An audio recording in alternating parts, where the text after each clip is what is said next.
The HOA demolished my barn without warning. No notice, no hearing, nothing. Just a pile of broken wood where my family's history once stood.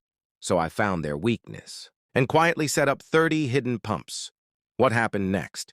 Beautiful chaos. I'd lived on that ranch my whole life, long before the HOA turned the nearby land into their luxury lake community.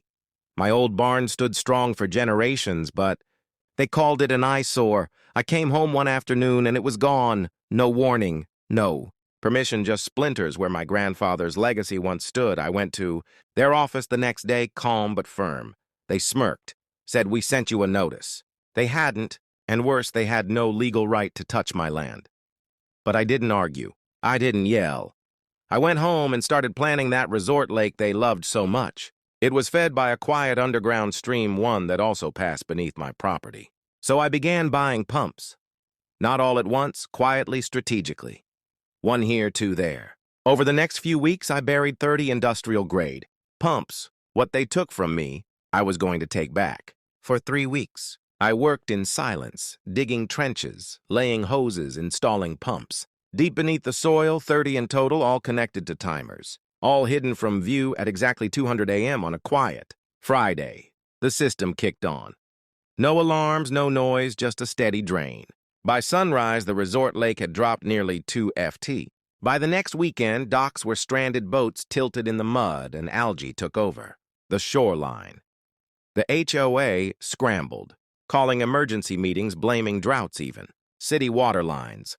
I sat on my porch, sipping coffee, watching them panic. They had no idea. It was me. Then came the media, news vans, drones, even environmental inspectors. The once sparkling resort lake was now a muddy disaster. One sharp-eyed reporter followed the dry creek bed and spotted it. Rubber hoses buried in the soil. The HOA freaked out. They launched investigations, filed complaints, hired lawyers, but they found nothing. Because every pump, leased through a shell company I'd created, registered in another state. No names, no trails, no laws broken. All I did was redirect water, just like they redirected my peace. And the best part, they still don't know who really drained their perfect little paradise. Sometimes revenge doesn't need noise. It just needs patience and a few pumps. This is the HOA Stories. Subscribe for more true tales of HOA drama, karma, and justice.